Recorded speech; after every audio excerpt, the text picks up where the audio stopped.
Light unit आपां करदे पे हाँ। लास्ट आपां कीता ही प्रिज्म वाला रिफ्रैक्शन थ्रू प्रिज्म। स्लैब भी आपां कर लिया। अज आपां लैंस की इंट्रोडक्शन करते हैं।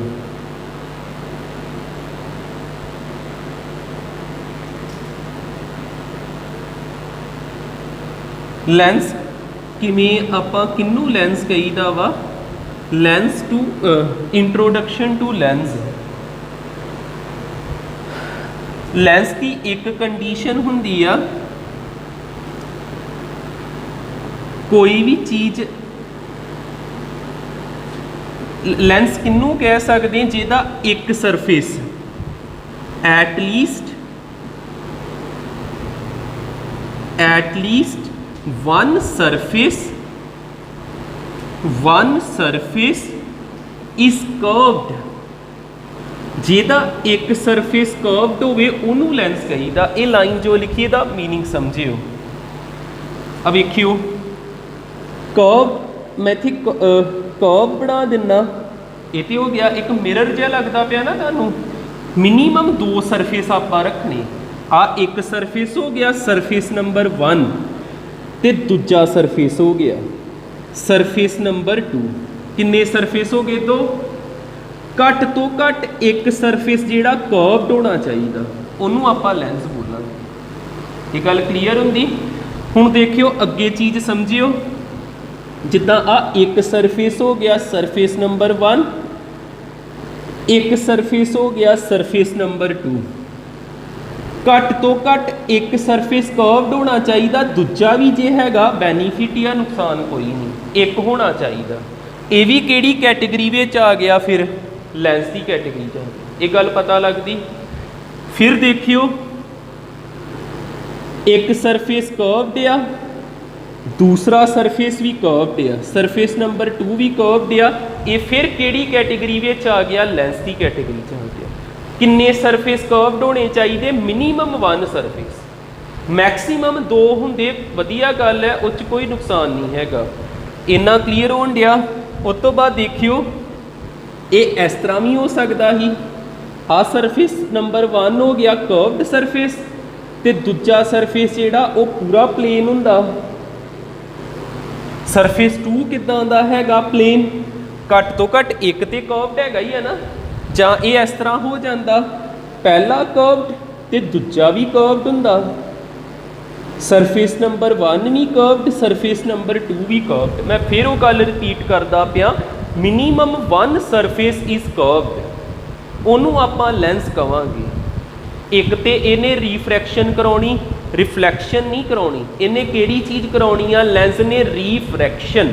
तो यदी कंडीशन की आ? एक सरफेस नूं कर्व्ड रखना आपां, जां ये इस तरह का हो सकता ही।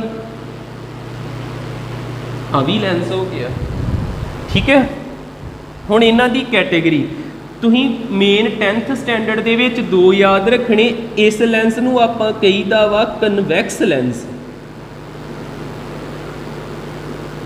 जिहदे दोनों कर्व्ड हुंदे ने पर जिहड़ा वा एंड तो थिन हुंदा ते मिडल चों थिक हुंदा।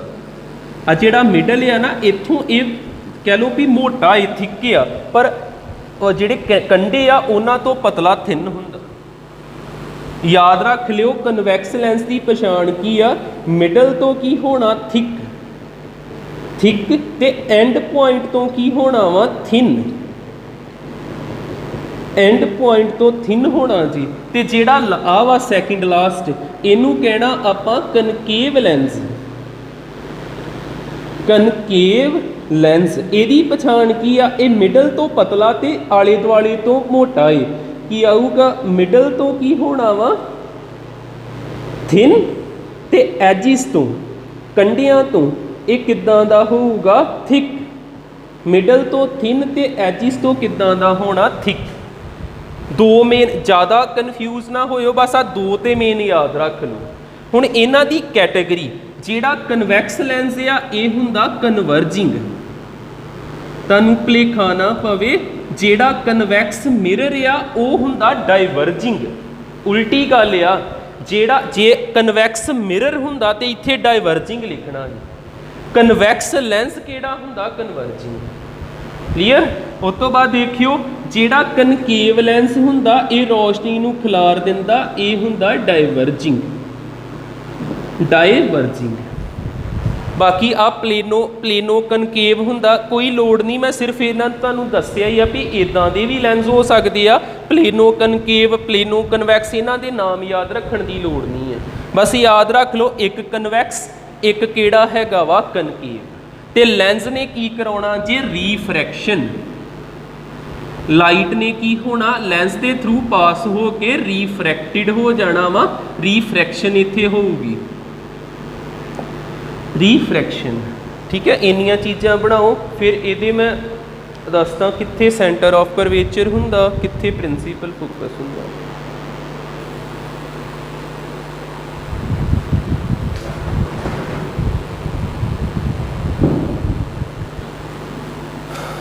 ਸਭ ਤੋਂ ਪਹਿਲਾਂ ਆਪਾਂ ਦੇਖਦੇ ਹਾਂ ਇਹਨਾਂ ਦੀਆਂ ਡਾਇਗਰਾਮਸ।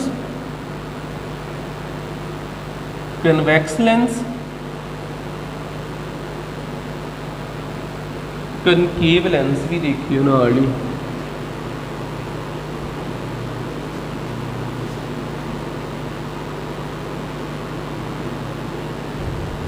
ਕਨਵੈਕਸ ਲੈਂਸ ਨੂੰ ਕਿੱਦਾਂ ਬਣਾਉਣਾ, ਐਜਿਸ ਤੋਂ ਪਤਲਾ ਤੇ ਮਿਡਲ ਤੋਂ ਥਿਕ ਬਣਾ ਦੇਣਾ। ਕਨਕੇਵ ਲੈਂਸ ਨੂੰ ਕਿੱਦਾਂ ਦਾ ਬਣਾਉਣਾ, ਐਜਿਸ ਤੋਂ ਥਿਕ ਤੇ ਮਿਡਲ ਤੋਂ ਥਿਨ ਬਣਾ ਦੇਣਾ। ਠੀਕ ਹੈ, ਇੱਕ ਲਾਈਨ ਪਾਸ ਕਰਾਉਣੀ ਆ, ਇਹਦਾ ਇੱਥੇ ਸੈਂਟਰ ਹੁੰਦਾ ਜਿਹਨੂੰ ਕਹੀਦਾ ਆਪਟੀਕਲ ਸੈਂਟਰ। ਜਿਹੜਾ ਮੈਂ ਇੱਥੇ O ਲਿਖਿਆ ਜਿੱਦਾਂ ਮਿਰਰ 'ਚ ਪੋਲ ਹੁੰਦਾ ਸੀ, ਇਹਦੇ 'ਚ ਹੁੰਦਾ ਵਾ ਆਪਟੀਕਲ ਸੈਂਟਰ। ਆਪਟੀਕਲ ਸੈਂਟਰ, ਇੱਥੇ ਵੀ ਇੱਕ ਲਾਈਨ ਪਾਸ ਕਰਾਉਣੀ ਤੇ ਇਹਦੇ ਮਿਡਲ 'ਚ O ਲਿਖਿਆ ਹੁੰਦਾ, O ਨੂੰ ਕਹੀਦਾ ਆਪਟੀਕਲ ਸੈਂਟਰ। ਆਪਟੀਕਲ ਸੈਂਟਰ ਤੇ ਆ ਪ੍ਰਿੰਸੀਪਲ ਐਕਸਿਸ ਹੀ ਆ। ਪ੍ਰਿੰਸੀਪਲ ਐਕਸਿਸ ਤੁਸੀਂ ਅੱਗੇ ਵੀ ਸੁਣਿਆ ਕਈ ਆ।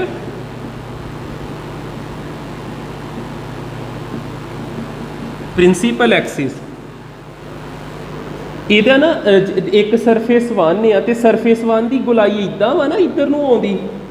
ਜੇਕਰ ਆਪਾਂ ਵੇਖੀਏ ਤੇ ਇਹਦਾ ਸਰਫੇਸ 1 ਦਾ ਇੱਧਰ ਹੋਣਾ ਜੇ ਫੋਕਸ 1, ਇੱਧਰ ਹੋਣਾ ਜੇ ਸੈਂਟਰ ਆਫ ਕਰਵੇਚਰ 1, ਤੇ ਇਹਦਾ ਸਰਫੇਸ 2 ਆ ਵਾ, ਇਹਦੀ ਗੁਲਾਈ ਇੱਧਰ ਨੂੰ ਆਉਂਦੀ ਆ, ਇੱਧਰਲੇ ਬੰਨੇ ਹੋਣਾ ਜੇ ਫੋਕਸ 2 ਤੇ ਸੈਂਟਰ ਆਫ ਕਰਵੇਚਰ 2। ਮਿਰਰ ਦੇ ਵਿੱਚ ਇੱਕ C ਤੇ ਇੱਕ F ਹੁੰਦਾ ਸੀ, ਇਹਦੇ 'ਚ ਦੋ ਹੋਣਗੇ। ਠੀਕ, ਉੱਧਰ ਆ ਜਾਈਏ, ਇੱਕ ਸਰਫੇਸ ਨੰਬਰ 1 ਜਿਹਦੀ ਗੁਲਾਈ ਜੀ ਇੱਧਰ ਨੂੰ ਆਉਂਦੀ ਆ, ਇੱਧਰ ਹੋ ਗਿਆ F1 ਤੇ C1, ਇਹਦੀ ਗੁਲਾਈ ਪਰਲੇ ਬੰਨੇ ਨੂੰ ਆਉਂਦੀ ਪਈ, ਇੱਧਰ ਹੋ ਗਿਆ F2 ਤੇ C2। ਕਲੀਅਰ। ਸਾਰੇ ਡਿਸਟੈਂਸ ਕਿੱਥੋਂ ਮੈਜ਼ਰ ਕਰਨੇ, ਆਪਟੀਕਲ ਸੈਂਟਰ ਤੋਂ। ਆਪਟੀਕਲ ਸੈਂਟਰ ਤੋਂ F ਤੱਕ ਦੇ ਡਿਸਟੈਂਸ ਨੂੰ ਕਹੀਦਾ ਫੋਕਲ ਲੈਂਥ। ਇੱਧਰ ਵੀ ਲਿਖ ਸਕਦੇ ਫੋਕਲ ਲੈਂਥ। C ਤੱਕ ਦੇ ਡਿਸਟੈਂਸ ਨੂੰ ਕਹੀਦਾ ਰੇਡੀਅਸ ਆਫ ਕਰਵੇਚਰ। ਮੈਂ ਇੱਕੋ ਬੰਨੇ ਲਿਖ ਦਿੰਦਾ, ਵੈਸੇ ਜਿੱਧਰ ਮਰਜ਼ੀ ਲਿਖ ਲਿਓ। ਮੇਨ ਇੱਥੇ ਤੁਸੀਂ ਨੋਟ ਦੇ ਵਿੱਚ ਲਿਖ ਲਿਓ, ਯਾਦ ਰੱਖਿਓ ਜਿਹੜਾ ਕਨਵੈਕਸ ਆ, ਕਨਵੈਕਸ ਆ ਉਹਦਾ F ਜਿਹੜਾ ਉਹ ਪੋਜ਼ਿਟਿਵ ਹੁੰਦਾ, ਜਿਹੜਾ ਕਨਕੇਵ ਆ ਉਹਦਾ F ਹੁੰਦਾ ਜੇ ਨੈਗੇਟਿਵ, F ਹੁੰਦਾ ਨੈਗੇਟਿਵ। ਠੀਕ ਹੈ, ਇੰਨੀਆਂ ਚੀਜ਼ਾਂ ਬਣਾ ਲਓ, ਕਰੋ ਨੋਟ।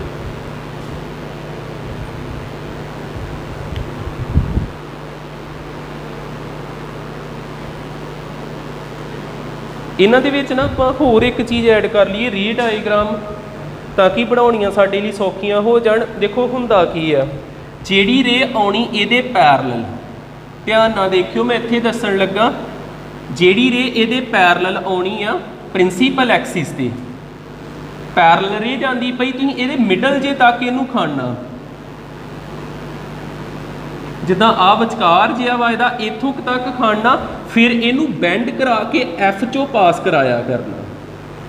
ਜਿਹੜੀ ਰੇ ਪੈਰਲਲ ਆਊਗੀ ਉਹ ਫੋਕਸ ਨੰਬਰ 2 ਚੋਂ ਪਾਸ ਕਰਨੀ।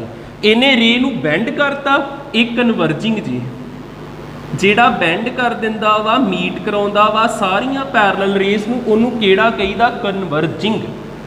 ਉਧਰ ਆਇਓ, ਜਿੱਦਾਂ ਇੱਕ ਰੇ ਪੈਰਲਲ ਜਾਊਗੀ ਤੇ ਇਹਨੂੰ ਇੱਥੋਂ ਸ਼ੁਰੂ ਤੋਂ ਨਾ ਮੋੜ ਦਿਓ, ਇਹਦੇ ਮਿਡਲ ਜੇ ਤੱਕ ਖਾਣਾ ਤੁਸੀਂ, ਇੱਥੇ ਖੜਨਾ, ਇਹਨੇ ਇਹਨੂੰ ਖਿਲਾਰ ਦੇਣਾ ਇਸ ਤਰ੍ਹਾਂ, ਜਿਹੜਾ ਖਿਲਾਰ ਦੇ ਉਹਨੂੰ ਆਪਾਂ ਕੀ ਬੋਲੀਦਾ, ਡਾਈਵਰਜਿੰਗ। ਡਾਈਵਰਜਿੰਗ ਤੇ ਇਹਨੂੰ ਬੈਕ ਸਾਈਡ ਤੋਂ ਇਦਾਂ ਮੀਟ ਕਰਾਉਣਾ। ਆ ਤੇ ਸਿੱਧੀ ਮੀਟ ਹੋ ਜਾਂਦੀ ਨਾ F ਚੋਂ, ਉਹ ਬੈਕ ਸਾਈਡ ਆਣ ਕੇ ਮੀਟ ਹੋਊਗੀ F1 ਚੋਂ। ਇਹ ਕਲੀਅਰ ਹੁੰਦਾ। ਇੱਕ ਰੇ ਦਾ ਰੂਲ ਇਸ ਤਰ੍ਹਾਂ ਦਾ ਹੁੰਦਾ, ਤੇ ਜਿਹੜੀ ਰੇ ਆਪਟੀਕਲ ਸੈਂਟਰ ਚੋਂ ਪਾਸ ਕਰਦੀ ਆ ਉਹ ਬਿਨਾਂ ਕਿਸੇ ਮੁੜੇ ਉੱਦਾਂ ਹੀ ਚੱਲ ਜਾਂਦੀ। ਜਿਹੜੀ ਰੇ ਆਪਟੀਕਲ ਸੈਂਟਰ ਚੋਂ ਪਾਸ ਕਰਦੀ ਉਹਨੇ ਉੱਦਾਂ ਹੀ ਚੱਲ ਜਾਣਾ। ਇੰਨਾ ਕਲੀਅਰ ਹੁੰਦਾ। ਦੋ ਚੀਜ਼ਾਂ ਹੋ ਗਈਆਂ, ਦੋ ਰੇਸ ਹੀ ਆਪਾਂ ਨੂੰ ਚਾਹੀਦੀਆਂ ਹੁੰਦੀਆਂ ਇਮੇਜ ਬਣਾਉਣ ਲਈ, ਬਸ ਇਹ ਦੋ ਰੇਸ ਹੀ ਯਾਦ ਕਰੋ। ਜਿੱਥੇ ਰੇਸ ਮੀਟ ਕਰਦੀਆਂ ਉੱਥੇ ਫੋਟੋ ਬਣ ਜਾਇਆ ਕਰਨੀ। ਕੱਲ ਤੋਂ ਆਪਾਂ ਰੇ ਡਾਇਗਰਾਮਸ ਇਹਨਾਂ ਦੀਆਂ ਪੜਾਂਗੇ, ਅੱਜ ਇੰਨਾ ਕਰ ਲਓ।